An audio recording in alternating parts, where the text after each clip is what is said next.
नमस्कार दोस्तों, आप कैसे हैं। मैं आपका अपना दोस्त असिस्टेंट प्रोफेसर धीरज शर्मा आज अपने एक इतिहास के एक नया बिंदु भारत का नामांकन इसको पढ़ेंगे। और ये बहुत ही महत्वपूर्ण बिंदु है और कई बार इससे इस भारत के जो नामांकन से कई क्वेश्चन कई बार एग्जाम्स में आ जाते हैं। इसके लिए आपके पास तरीका यही है कि आप बार बार रिवीजन करें। मैंने एक वीडियो बनाया था, उसमें आपको बताया था यदि मुझ जैसा व्यक्ति भी पढ़ाई कर सकता है, जिसने जीवन के 13 वर्ष जम्मू कश्मीर की बर्फ में गुजारे और इसके साथ ऐसी कोई रात नहीं थी जब हम ऑपरेशन में नहीं गए।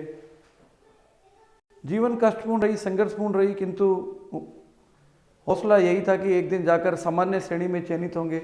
और एक नहीं, अनेक कंपटीशन उसके बाद सामान्य श्रेणी में चयनित हुआ। मैं अपनी बड़ाई करने में कोई विश्वास नहीं करता, क्योंकि मैं एक धरातल से उठा हुआ व्यक्ति हूँ जिसने जीवन के प्रत्येक संघर्ष को जिया है। मेरा जो मुख्य ऑब्जेक्टिव है वह है निस्वार्थ भाव से विद्यार्थियों की सेवा करना।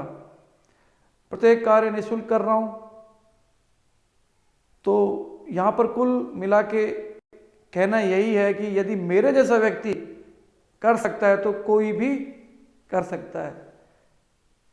बहुत सारे अभ्यर्थियों के मेरे पास फोन आते हैं, बात करते हैं। उनकी बात से मुझे कई बार ऐसा लगता है कि वो हिम्मत हार चुके होते हैं। जीवन में हमेशा सफलता एकदम नहीं मिलती है, बहुत समय तक असफलताएं भी मिलती है, किंतु उससे घबराना नहीं चाहिए। निरंतर उन संघर्षों से जूझना चाहिए, टक्कर लेनी चाहिए। एक बार असफल होगी तो क्या हो गया, 2 बार हो गए तो क्या हो गया, 3 बार हो गए तो क्या हो गया, किंतु चौथी बार उसको पार करेंगे। उस असफलता रूपी जो रास्ता है उसको पार कर सफलता की ओर बढ़ेंगे। और सबसे पहले अपने जनरली हम क्या करते हैं, आत्ममंथन नहीं करते कि मेरी कमी क्या क्या रही, क्योंकि हम लोगों की प्रवृत्ति होती है अपनी कमियों को जानने की कोशिश ही नहीं करते कभी कि मेरी कमियां क्या है, मैंने कहाँ कमी की है। ठंडे दिमाग से आप 10-15 मिनट अवश्य सोचें कि मैं अभी तक असफल क्यों रहा हूँ, आपको जवाब मिल जाएगा। या तो आपने मौसमी तैयारी की होगी या आपकी कोई सटीक रणनीति नहीं रही होगी। इस संडे को मैं विशेषकर राजस्थान के विद्यार्थियों के लिए एक सटीक रणनीति कि किस प्रकार कंपटीशंस को आसानी के साथ पहले झटके में ही फोड़ दिया जाए के बारे में आपसे विस्तृत चर्चा करूंगा। और आपको चयनित कराना ही मेरा मुख्य एम है, मुख्य ध्येय है। कोई लाभ की चेष्टा तो मैं कदापि करता ही नहीं हूं। लाभ की चेष्टा अपने को चाहिए भी नहीं, क्योंकि अपना उद्देश्य जो है केवल और केवल होलिस्टिक अप्रोच के साथ, मतलब ज़्यादा से ज़्यादा विद्यार्थियों का भला हो। और जिस कंपटीशन को एक माया जाल या भंवर जाल कोचिंग एकेडमीज के द्वारा बना दिया है, उसके बारे में अपने बात करेंगे। अब आपका अधिक समय नहीं लूँगा, संडे को वो वीडियो बनाएंगे। संडे को जो हमारी एक पुस्तक आ रही है राजस्थान के इतिहास के विद्यार्थियों के लिए, उसके बारे में भी आपको अवगत कराऊंगा। विशेषकर असिस्टेंट प्रोफेसर के विद्यार्थियों के लिए जो हमारी एक पुस्तक आ रही है उसके बारे में आपको बताऊंगा। अब अपने बात कर लेते हैं भारत के नामांकन के बारे में। ठीक है, एक भूभाग के रूप में ये आईएएस में आया हुआ क्वेश्चन है। एक भूभाग के रूप में भारतवर्ष सर्वप्रथम शताब्दी ईसा पूर्व में खारवेल के हाथी गुम्फा अभिलेख से मिलता है। यदि प्रश्न बन जाए कि भारतवर्ष शब्द का उल्लेख कब मिलता है, तो प्रथम शताब्दी ईसा पूर्व खारवेल के अभिलेख से हमें इस बात का उल्लेख मिलता है। भारतवर्ष अर्थात भरतों का देश, भारतवर्ष अर्थात भरतों का देश। खारवेल से हमें चेदी वंश के बारे में भी जानकारी मिलती है। चेदी वंश, जिसको महामेघवान वंश भी बोलते थे,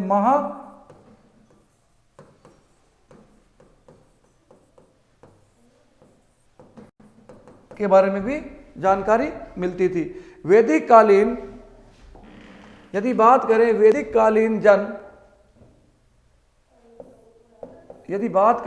कालीन जन भारत के नाम पर, इसका नाम जन क्या होता है, कबीला। जन का अर्थ क्या होता है, कबीला। वैदिक कालीन जन यानी कबीले के नाम पर इसका नाम क्या पड़ा? भारत। कुछ विद्वान ऐसा मानते हैं।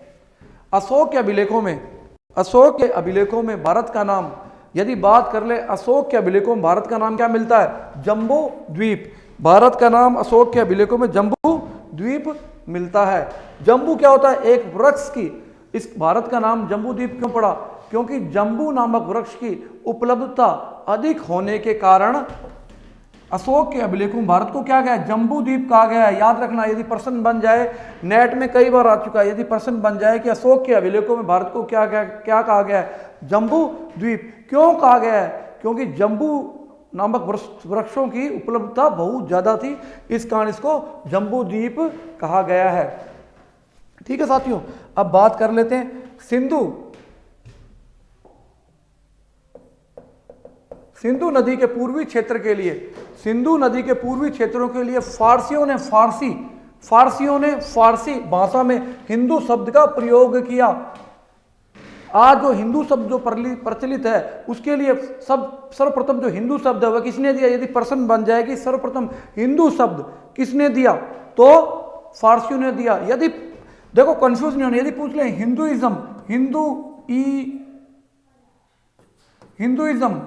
हिंदुइज्म शब्द किसने दिया, तो राजा राम मोहन राय ने दिया। राजा राम मोहन राय। यदि प्रश्न बन जाए कि हिंदुइज्म शब्द सर्वप्रथम किसने दिया, तो राजा राम मोहन राय ने दिया। यदि प्रश्न बन जाए कि हिंदू शब्द किसने दिया, तो साथियों हिंदू शब्द तो फारसियों ने इस शब्द का सर्वप्रथम प्रयोग किया और इसे हिंदू नाम फारसियों ने दिया। अरबी लोगों ने इसे भारत को क्या कहा? अल हिंद नाम दिया। क्या नाम दिया? अल हिंद नाम दिया। अल हिंद। यदि पूछ ले, ये नेट में आ चुका है वैसे प्रश्न, ये केवीएस में भी आ चुका है एक बार और एनवीएस में भी आ चुका है। अरबी लोगों ने भारत को क्या नाम दिया? तो अरबी लोगों ने भारत को अल हिंद नाम दिया। तुर्क मुसलमानों ने हिंदुस्तान तथा उसकी भाषाओं को हिंदवी कहा। तुर्क मुसलमानों ने भारत को क्या नाम दिया? हिंदुस्तान, और उसकी भाषा को हिंदवी। अमीर खुसरो ने अपनी पुस्तक में हिंदी भाषा के लिए हिंदवी शब्द का प्रयोग भी किया है। अब बात कर लेते हैं हिंदुस्तान का प्राचीनतम उल्लेख, हिंदुस्तान का प्राचीनतम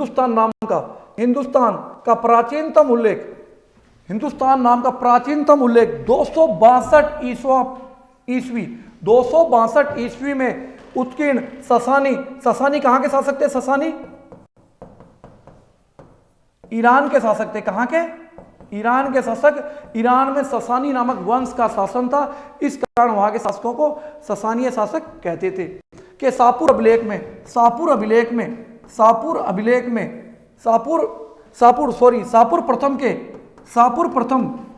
प्रथम जो राजा था उसके नक्शे रुस्तम, ठीक है, और नक्शे रुस्तम अभिलेख को डीएनए अभिलेख भी कहा गया। कल हमने बात की थी, डीएनए अभिलेख भी कहा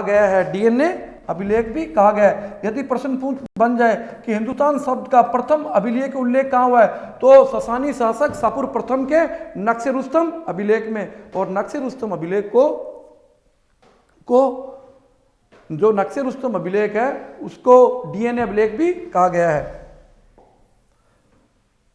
अच्छा, एक यदि प्रश्न बन जाए कि नक्शे रुस्तम लेख में हमें किन किन जातियों के बारे में जानकारी मिलती है, तो ईरानी, पहलवी और ग्रीक यूनानी। ईरानी, पहलवी और ग्रीक यूनानी की जानकारी मिलती है। यूनानियों ने इस देश को इंडिया नाम दिया। यूनानियों ने इस देश को क्या नाम दिया? भारत को इंडिया नाम दिया। सर्वप्रथम हेरोडोटस ने, यूनानियों ने जो हमारा भारत है इसको क्या नाम दिया? इंडिया। और सर्वप्रथम इंडिया नाम किसने दिया? तो हेरोडोटस ने सर्वप्रथम इंडिया नाम दिया।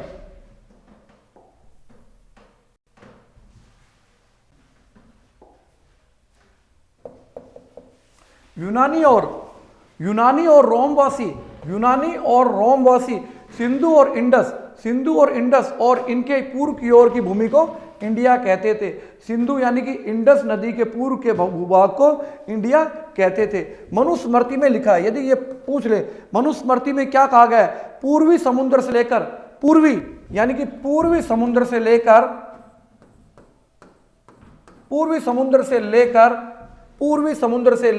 पश्चिमी समुद्र तक हिमालय से लेकर पूर्वी समुद्र से लेकर पश्चिमी समुद्र तक, पूर्वी हिमालय से लेकर विंध्याचल के बीच का भूभाग क्या कहलाता है, आर्यवर्त कहा गया है। मतलब हिमालय से लेकर विंध्याचल तक के भूभाग को आर्यवर्त कहा गया है। राजशेखर की जो राजशेखर है उनकी काव्य मीमांसा, राजशेखर की जो काव्य मीमांसा है उसमें भी नर्मदा नदी के उत्तर के भाग को आर्यवर्त कहा गया है। यदि पूछ लिया जाए कि किसकी पुस्तक में नर्मदा नदी के उत्तर के भाग को आर्यवर्त कहा गया, तो किसकी पुस्तक में कहा गया है साथियों, इसकी पुस्तक में राजशेखर जिनकी पुस्तक थी काव्य मीमांसा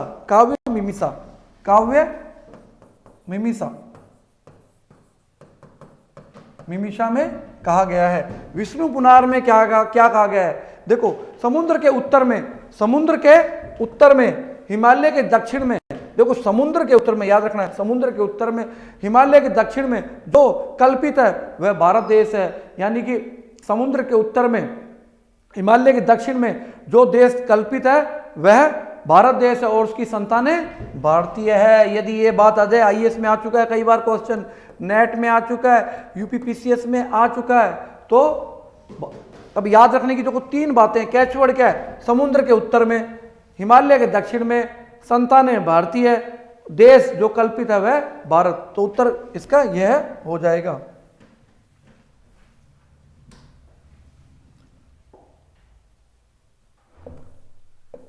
भारत में नरजातीय तत्व, मतलब भारत में कौन कौन सी जातियां पाई, जो भारत में जो लोग जिस समूह के हैं वो किन किन प्रजातियों से मिलकर बने हैं, तो उसकी बात कर लेते हैं। बीएस गुहा ने शीर्ष सूचकांक को, मतलब सिर के सूचना के आधार पर, सिर के आकार के आधार पर जो सूचनाएं तैयार की, उसके आधार पर उन्होंने भारत की आदिम जातियों को 6 भागों में बांटा। बहुत इंपॉर्टेंट है, यदि प्रश्न बन जाए कि बीएस गुहा ने शीर्षस्य सूचकांक के आधार पर भारत की आदिम जातियों को कितने भागों में बांटा है, तो उत्तर क्या होगा, 6 भागों में। 6 भागों में। सबसे पहले अपने बात कर लेते हैं निग्रोटो की।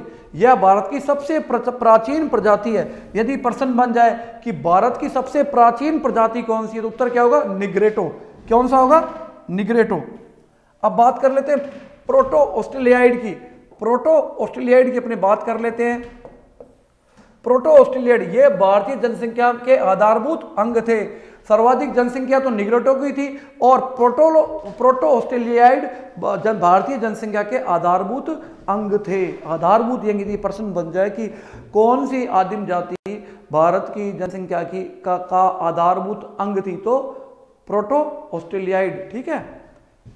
नाग मकर कच्छप, नाग मकर कच्छप पूजा, ठीक है, पूजा, नाग मकर कच्छप पूजा, चंद्रगणना, निछावर प्रथा, लिंगोस उपासना, मृत्योत्तर विश्वास आदि भारतीय संस्कृति को इन्हीं की देन है। यदि इनमें से कोई बात आ जाए और पूछ लिया जाए कि भारत में किस आदिम जनजाति के द्वारा यह प्रथाएं प्रचलित की गई, तो उत्तर क्या होगा, प्रोटो ऑस्ट्रेलियाइड। ठीक है साथियों, अब मंगोलियाइड की बात कर लेते हैं।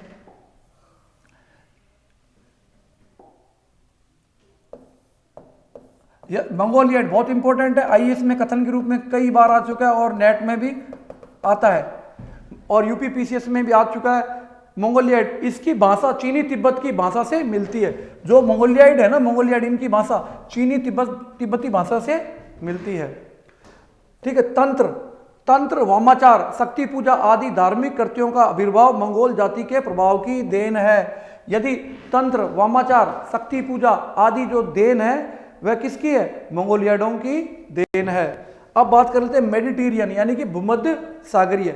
इस प्रजाति के वंशज भारत में बड़ी संख्या में विद्यमान है। इस प्रजाति की जो जनसंख्या है वह भारत में बड़ी मात्रा में विद्यमान थी। संभवतः इस प्रजाति का संबंध द्रविड़ जाति से है। भू मध्य सागरीय जो जाति है उसका संबंध किससे है? द्रविड़ जाति से है। नौ परिवहन, इन्होंने भारत में नौ परिवहन को शुरू किया। यदि प्रश्न बन जाए कि भारत में नौ परिवहन को किस आदिम जाति ने प्रारंभ किया, तो मेडिटेरियन यानी कि भूमध्य सागरीय जाति ने। कृषि, व्यापार, वाणिज्य, नगरीय सभ्यता का सूत्रपात भारत में इसी प्रजाति की देन है। देखो, नौ परिवहन, नगरीय सभ्यता और व्यापार, कृषि, वाणिज्य इसी सभ्यता के लोगों की देन है। अब बात कर लेते हैं नाडिक, यह भी इंपॉर्टेंट है। नाडिक इस प्रजाति को आर्यों का प्रतिनिधि, यदि प्रश्न बन जाए, आईएएस में आ चुका है पहले, यदि कथन के रूप में यदि बन जाए कि किस प्रजाति को आर्यों का प्रतिनिधि कहा जाता है, आर्यों का प्रतिनिधि, तो नाडिक को आर्यों का प्रतिनिधि कहा जाता है। हिंदू सभ्यता का जनक भी कहा जाता है, आर्यों का प्रतिनिधि कहा जाता है। हिंदू सभ्यता का जनक किसको कहा जाता है? नाडिक को। तथा वस्तुत आर्य एक भारतीय शब्द है। आर्य एक भारतीय शब्द है जिसका अर्थ होता है श्रेष्ठ जन। आर्य का क्या अर्थ होता है? श्रेष्ठ जन। पश्चिमी ब्रोकाईसेल्फस, इसमें क्या कौन कौन आते हैं? अल्पाइन, डिनारिफ और आर्मीनियाइड। देखो, याद ही करना पड़ेगा आपको। पश्चिमी ब्रोकाईसेल्फस में कौन कौन आ जाएगा? अल्पाइन, आर्मेनियन और डिनारिफ। ठीक है, ये तीनों मध्य एशिया की जनजातियां हैं, वहां के ग्रुप हैं वहां के। बौद्ध साहित्य सूत्र निकाय, देखो अब बात कर लेते हैं। बौद्ध साहित्य सूत्र निकाय व बौद्धायन धर्मसूत्र। देखो, बौद्धायन धर्मसूत्र और सूत्र निकाय में दक्षिणापद शब्द का उल्लेख मिलता है। यदि प्रश्न बन जाए कि बौद्ध साहित्य में कहां दक्षिणापद शब्द का उल्लेख मिलता है, तो बौद्धायन धर्मसूत्र और सूत्र निकाय में, बौद्धायन धर्मसूत्र और सूत्र निकाय में इसका उल्लेख मिलता है। सामान्यत विंध्य पर्वत के दक्षिण से, सामान्यत विंध्य पर्वत मतलब मध्य भारत में विंध्य पर्वत स्थित है, के दक्षिण में कृष्णा नदी के उत्तर दिशा वाले भाग को दक्षिणापथ कहा जाता है। याद रखने वाली बात है, यानी कि विंध्य पर्वत के दक्षिण से कृष्णा नदी दक्षिण भारत में बहती है, उससे जो उत्तर का भाग है, ठीक, उसको दक्षिणापथ कहा जाता है।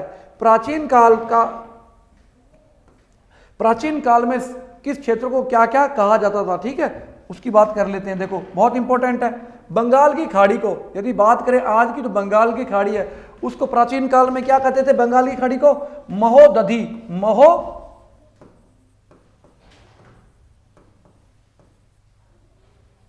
महोदधि, ठीक है। अरब सागर को रत्नाकर, हिंद महासागर को इंदु सागर। विष्णु पुराण में जो 7 नदियां, या ये इसमें आ चुका है कि विष्णु पुराण में कौन कौन सी नदियां उल्लेखित है? कितनी? 7 नदियां उल्लेखित है विष्णु पुराण में। 7 नदियां कौन कौन सी? जो पवित्र व मोक्षदायिनी नदियां हैं, पवित्र व मोक्षदायिनी 7 नदियों का उल्लेख है, जिनका नाम क्या क्या है? गंगा, यमुना, गोदावरी, सरस्वती, नर्मदा, सिंधु और कावेरी। ठीक है साथियों, 7 नदियों को 7 पवित्र या मोक्षदायिनी नदियां कहा गया है। इन नदियों को 7 पवित्र या मोक्षदायिनी नदियां भी कहा गया है। देखो साथियों, बात यह है कि अपने को याद करना है। देखो, इसमें गंगा, यमुना, कावेरी, ठीक है, सिंधु, नर्मदा, सरस्वती, तो आप थोड़ी प्रयास करेंगे तो आपको याद हो जाएगा। बस पढ़ाई प्रारंभ कर दें, वेट न करें किसी चीज़ का। और 7 पौराणिक पर्वतों की बात करें, 7 पौराणिक पर्वत, यदि 7 पौराणिक पर्वतों की बात करें तो कौन कौन से हैं? 7 पौराणिक मतलब पुराणों में जिन पर्वतों का उल्लेख है, पुराणों में जिन पर्वतों का उल्लेख है, महेंद्र,